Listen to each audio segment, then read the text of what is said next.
তো বন্ধুরা মিশো থেকে দেখো আমি এই অ্যাঙ্কেলগুলো এনেছি, একদম সিম্পল সিম্পল। এই যে আমার খুব ভালো লেগেছে দেখে, এরকম আমার উপরেও আছে, সারা এরকম ভাবলাম একটু এনে পড়ি।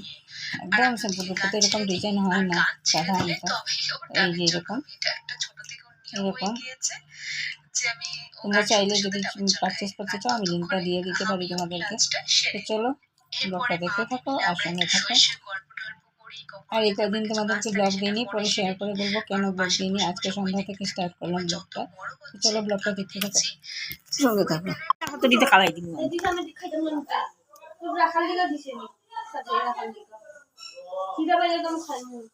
গুড মর্নিং বন্ধুরা, কেমন আছে তোমরা? ভালো আছে নিশ্চয়ই, আমিও ভালো আছি। আজকে হলো নেক্সট দিন, আজকে অনেক দিন বাদে ক্যামেরাটাকে অন করলাম, তোমাদের সাথে কথা বললাম। কারণ এতদিন মেয়ের দাঁতে একটা প্রবলেম ছিল, দাঁত ফেলতে গিয়েছিলাম করিমগঞ্জে। তো এখানে কোনো ভিডিও ব্লগ সব শেয়ার করিনি। আজকে বললাম না, আজকে যখন এসেই গেছি পরে, তো আজকে ক্যামেরাটাকে অন করি, তোমাদের সাথে কথা বলি। তো আজকে খাচ্ছি হচ্ছে রুটি বেগুন ভাজা। তো রুটি আর বেগুন ভাজা খেয়ে নেই, খেয়ে তারপরে কি রান্না বান্না করছি নিশ্চয়ই তোমাদের সাথে শেয়ার করবো। তো চলো ব্লগটা দেখতে থাকো আর সঙ্গে থাকো, আশা করি ভালো লাগবে।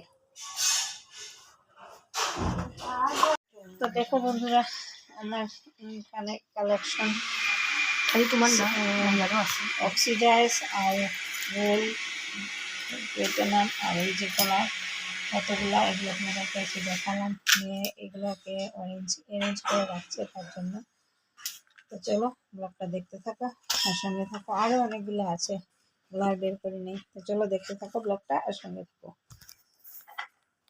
তো আজকে কি রান্না করছি দেখাই। আজকে যেহেতু ভ্যাজ শনিবার জানোই, এখানে করবো ফুলকপি কেটে নিয়েছি, ফুলকপি দিয়ে কোপ্তার মতো কোপ্তা বানাবো।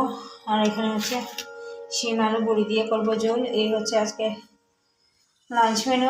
ডিনারে তো ডাল আছে, সাথে রাতে কিছু ভাজা করবো। তো চলো এখন দেখতে থাকো আর সঙ্গে থাকো। এই যে আমার রান্না কমপ্লিট। এখানে এই যে ফুলকপি সিদ্ধের মতো বানিয়েছি, ফুলকপি রোস্টও করতে পারো যেরকম ইচ্ছে ধনে পাতা দিয়ে। আর এখানে শিম আলু দিয়ে বড়ি দিয়েছিল। আর একদম পুরো রান্নাঘর ক্লিন করে এখন গিয়ে একটু শুবো, তারপরে দুপুরে ভাত খাওয়া।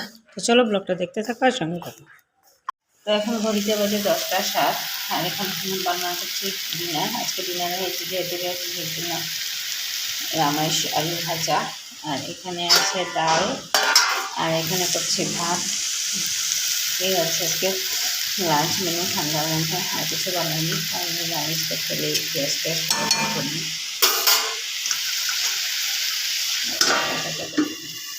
এই যে ভাতের মায়ের গল্প এখন জাল হচ্ছে। তো চলো